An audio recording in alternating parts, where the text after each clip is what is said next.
joke of the day here. So we got a friend, Jeffrey, and he had wanted a Corvette his whole life. And so when he turned 65, that first week of retirement, he went out and bought this Corvette. And he's so excited. It's a Friday afternoon. He takes it out on the interstate. Naturally, he's going about 80 and 65. And he looks up and sees the blue lights of a patrolman behind him. So he panics and hits the gas, and now he's going 100. He comes to his senses, pulls over, and he explains the whole thing to the officer. He's like, I'm so sorry, I just got this vehicle, blah, blah, blah. And the officer goes, hey, buddy, it's 4:30 on a Friday. If you can give me one reason why you were speeding that I've never heard before, I'll let you go. So old Jeffrey thinks for a minute and goes, well, officer, 20 years ago, I got divorced. And when I saw those blue lights, I thought you were bringing my ex-wife back to me. So anyway, we're glad to get started with this next session here. I'm going to just ask our two panelists to just take 5 to 10 seconds each, give your name, the name of your firm, and what your role is there. Well, thanks for having me, Tom. Spencer Tenney, President and CEO of the Tenney Group. We're an industry-specialized M&A advisory firm, only transportation logistics. All right. Yeah, I'm Jeff Anderman. I'm the President and CFO of STG Logistics. We are a nationwide containerized logistics provider. And I think I'm likely up here because we just completed a large acquisition of a division of XPL Logistics. We built their intermodal division, closed that acquisition at the end of March. And we're going to talk about that, but also since STG is not as well known as some companies, I think it's probably worth noting that you've done, about a dozen acquisitions to put the company together even before XPO. No, that's right. We basically have been formed through a series of acquisitions. I would say this most recent acquisition was probably our largest, so we're familiar with doing acquisitions of kind of all shapes and sizes, whether it's a single facility, a single geography, or a much larger acquisition like a full-fledged division of a publicly traded company like XPO. So just to set the stage here for everyone, we've got a gentleman basically on the investment banking side who primarily represents sellers, and then we've got an actual buyer in the marketplace. So we're going to get some good perspectives here and tell you all how you can make millions before it's all said and done here. That's right. No, in all seriousness, Spencer, I want to start with you. So right now, I think you've got a pretty busy book of business. You're working about, 19 deals, primarily on the sell side, so representing the seller. Can you just talk about the kind of conversations you're having today in light of maybe the economy changing a little bit, interest rates, the cost of capital, maybe buyers salivating a little bit at coming off these peak atmosphere? What's your conversations like right now? Yeah, I think that just full transparency, I think that, maybe as a firm we thought there might be a little bit more hesitation following the last 30 days of high uncertainty, but it's been quite the opposite. I think what we're seeing is a more normalization of the market where the buyers feel more comfortable. And I was sharing with someone that this last month, or just still this month, in June, we had a record number of new buyer profile submissions with our firm, that industry people that want to be involved in acquisitions that prior to this month had not indicated that. So I think that's a strong indication. At the same time, we had a record number of folks that onboarded as new clients. So I think that what it says to me, and this is my opinion, is that the fundamentals of this M&A activity, what was driving it, were there before COVID, and they were there before the most recent interest rate increases and all the uncertainty in the economy. And I think in some ways it even accentuates it because, like I said, the need to offset rising costs, the need to offset all these other things that are going on to create competitive advantage. And now the conditions are getting a little bit more favorable for buyers to do that, and I think that's why we're seeing such increased activity. Well, last year was so weird. M&A activity was elevated across most industries. I think the first 6 or 7 months were driven by a fear that that tax rates were going to go up, particularly the capital gains rate. And then maybe as you got to July or August, that diminished, but the economic climate still felt so fantastic that we saw a record deal year across a lot of industries. Jeff, let's break down the XPO in two stages. So first, just factually, can you share what you bought, and then we'll talk about more how it happened, but how many containers, maybe the revenue of the company, just lay out a few facts for our audience. Yeah, sure. So the division we bought was specifically XPO's intermodal division. That division basically offers two services. One is a drayage service offering, and that's offered through the use of approximately 2,000 independent contractor drivers throughout the country. And essentially it provides port or rail ramp service through that drayage service offering. And then we also, the other service offering they provide, or we provide now, is a rail brokerage offering, right, where we have about 11,000 intermodal 53-foot domestic intermodal containers, and we provide that door-to-door rail service through vendor relationships that we have with obviously the large railroads. Top line for the business, north of $1 billion, we'll just say that. Again, like I said, 2,000 drivers, about 11,000 intermodal containers, a couple thousand chassis, and all of our drivers, as I mentioned, are independent contractors, so this is owner operator focused on. And the top two railroads, I know we didn't prep this, but that XPO Intermodal was associated are? Yeah, UP in the west and CSX in the east. Okay. All right, so let's step back just a few months ago. Last August, I think your team got the MOI describing the potential sales process. We know that rail service stunk last year, and it hasn't improved a whole lot this year, but the presumption just a few months ago was 22 is going to get back on the right track, pun intended, and hasn't happened, but you could look at the macro and say this could be an incredible opportunity. They had fixed some deficiencies that Paul, your CEO, had known about years ago.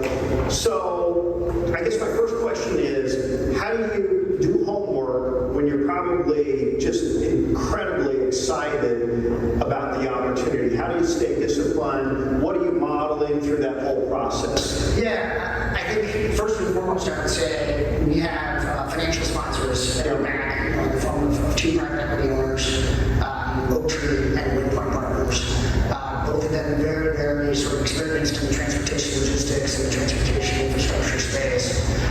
And they bring a lot to the table in terms of sophistication around how do we do things, how do we smart around, are we paying an appropriate price given the market conditions that we're in, right? So first and foremost, they kind of help us, I would say, because they do that sort of all day every day. That's their job, right, to make sure that we're appropriately valuing the business that we're looking at. Second is, we're Paul, myself, Paul's obviously very familiar with the business, having spent some time there as COO, call it 8 to 10 years ago. We're very invested in making sure that we get it right too, right? So we know that as leaders of the business and as equity holders of the business, we're accountable for the results, right? So we're going to be smart about making sure that we set ourselves up for success, but also set ourselves up with goals that are stretched, but are ones that we think are reasonable. Right? So that all factors in evaluation. Obviously, we look at things like are there synergies that can be executed upon by bringing the businesses together. We obviously saw that these businesses were highly complementary, but at the same time, it takes work and execution to make those things happen. Right? So we're going to revisit the topic of both cost synergies and revenue synergies just a little bit later. Spencer, I wanted to turn the conversation to you. So let's say there's someone in the audience today, and whether it's 2022 or 2023, they may be thinking about selling the business. What would be your advice to them to get ready for a sales process? No, that's a good question. Number one, get your financial house in order. I think that's just kind of, if you want to even get on the dance floor, I think you have to check that box in serious consideration. What does that mean? I mean, I kind of know, but I guess the first question, do they need to be reviewed? Do they need to be audited, and any other commentary? No, I think that, properly audited, I think the reality in today's market is that a buyer, this is the conditions that you're working with. A buyer, especially like these folks, at any given time, they might be looking at 3 to 4 different opportunities in parallel. Yeah. So what we want to do, so if you're looking at an investment as a return on, this is a function of risk. So if your financials have survived the scrutiny of the audit financial process, then it's going to stand out and differentiate from others that might not. So I would encourage you to do that. Now, that's certainly a cost item that's more palatable to certain size businesses than others. But if you're looking at transactions in the next 3 to 4 years, it easily pays for itself. Yep. So I'd say that's a given. And the next thing is, and we talk about this all the time from a succession planning standpoint, whether it's a family member or somebody else, you have to begin systematically reducing dependence on the owner. Because it doesn't matter what the size of the business. If all decisions and all authority goes back to ownership or the ownership team, then the buyer is not looking at this as an investment in a company. They're looking at a job. So that's the difference. And so I think for those that are in the business, or any that are in a leadership position, that's a message that you can go back and take to ownership and say, hey, I'm trying to help you. We need authority. We need to do certain things so that you can have more options.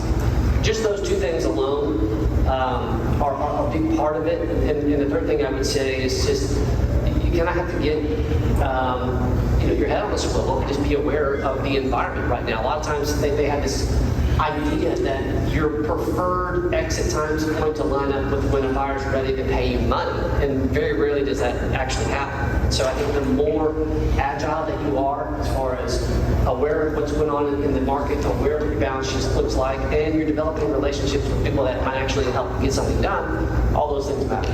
Jeff, anything you want to add to kind of getting your financial house in order beyond what Spencer shared? No, I think what Spencer said was spot on. I would say, audit is not necessarily a must-have, but it's almost a must-have, right? Yeah.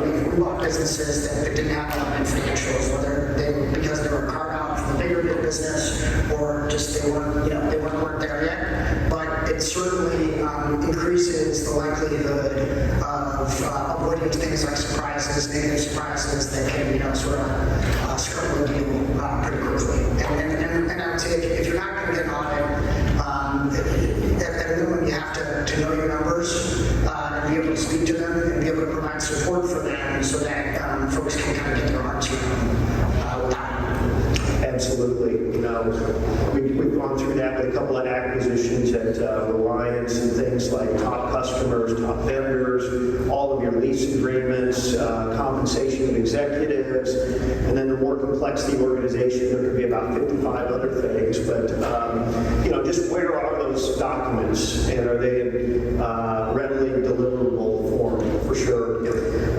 So let me give you a hypothetical, Spencer. So we know last year was an incredible year, probably the greatest year for trucking most of the carriers in this room and nationwide had. So let's say a carrier in 2019 had a pretty solid operating ratio, 89-90, not quite superstar status, but solid.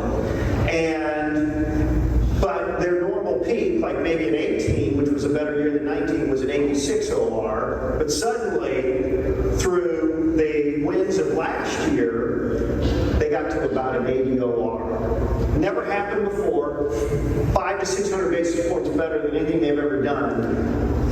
What's the conversation around sort of a normalized level of earnings and what the future peak might be? What do you have? How do you frame that for these folks? No, I think that's important to know. We've done studies on this internally, and what we believe is true is about 88 to 90% of the total transaction value, maybe not all the activity, but like the value in the deals, are done by regional strategics, national strategics, private equity-backed strategics, or public strategics, which means they understand the industry, and which means that information is going to get scrutinized. So if you're a seller, then you need to understand that will likely be viewed as non-recurring performance. It may not be, but it's going to get scrutinized as such. And so the buyers, when they're looking at this, they're being open-minded, but they're going to want to know, okay, is this new revenue, is this new performance, is it coming from existing customers because you bullied them on these contracts because you could, and that's going to normalize, or is it coming from new customers because that's different? They're also going to be looking at the revenue source. Is this spot market revenue, or are these actual customers? And is there any traction or stickiness with that? So I think those are the types of questions. I had I had a couple clients that have been very emotional, and they were super high on their labor. A lot of people that were near retirement, they just held on because they didn't have the heart to cut and lose. And then, but in this environment, they kind of bowed out themselves. So that was real, because there was a real number that kind of went off the P&L that will be sustained moving forward. So I think the key thing is expect it to be scrutinized, and just put yourself in the buyer's shoes. If you're the seller, like, you wouldn't pay for that if it was a once in a lifetime type spike in earnings. So the other side of it is it can also be addressed, and will likely be addressed in some type of short-term burnout, which means that, hey, if it's real, prove it out, and I'll pay you for it. That's it.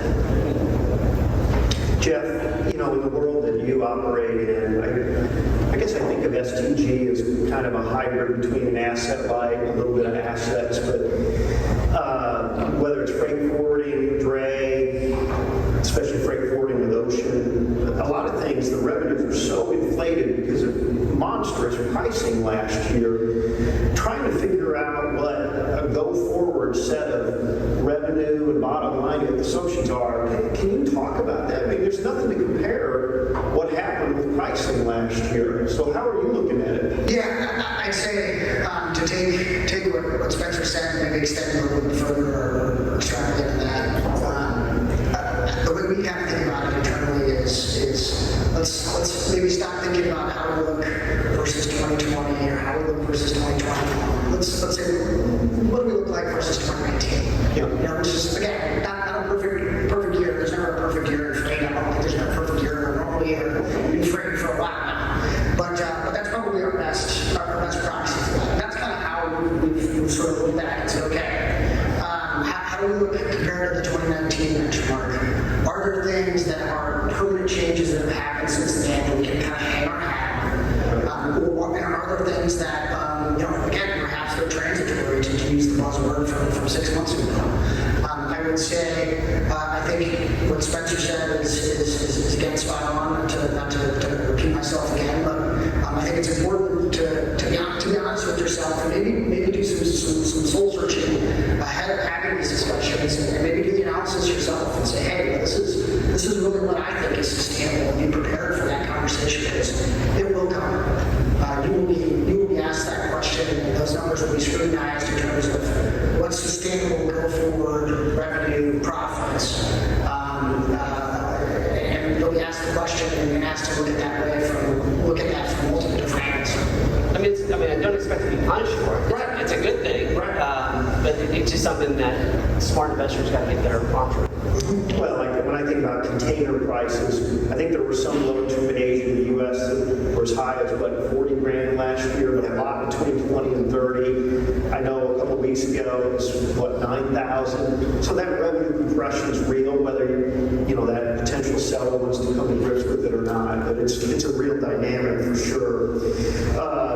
Spencer, let me ask you a different question here. So, back up just a little bit. Of the 19 companies that you're working right now, what's the mix of asset versus non-asset? So pretty much all of these are somewhere between the 20 to 300 million of annual revenue. And it's probably 60-40 between the asset and the asset light. Okay. And so what's the reason for, let me back up. Historically, a trucking company buying another asset-based trucking company essentially had 4 primary potential benefits.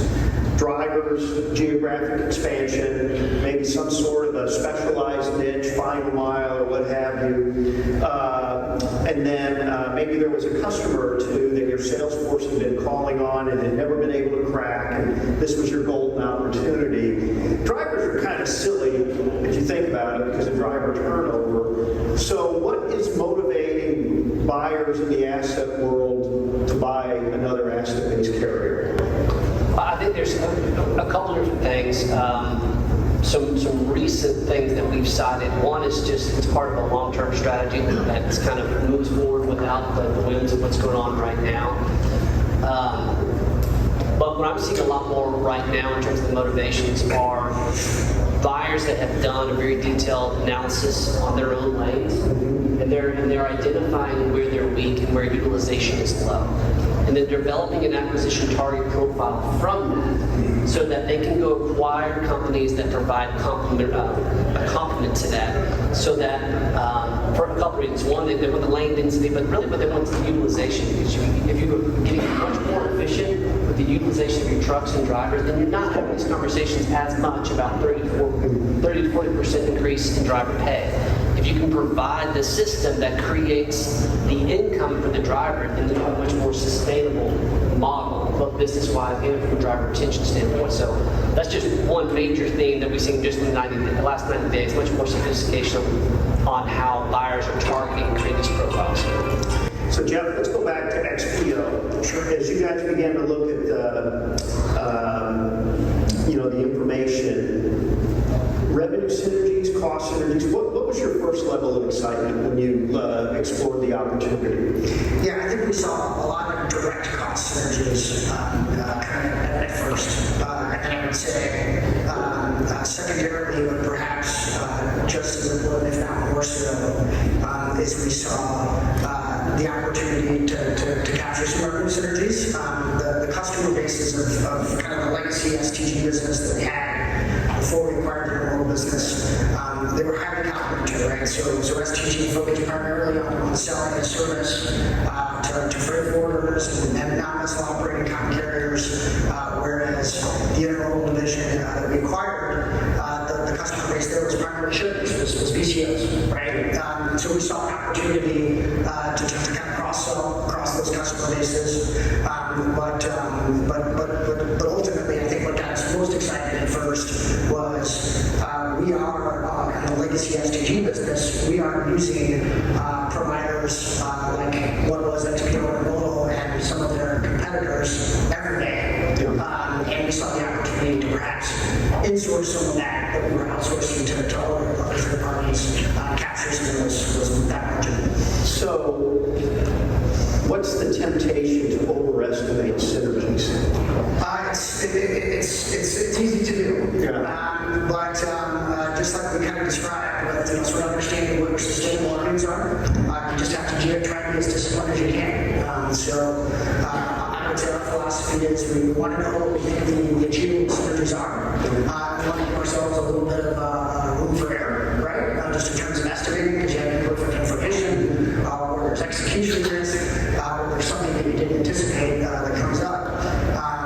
But generally, the philosophy is let's try to be somewhat conservative around how we estimate them, and know that we have work to do in terms of actually executing those. It's not just flipping a switch. We are out of time. Spencer and Jeff, thanks so much for participating today.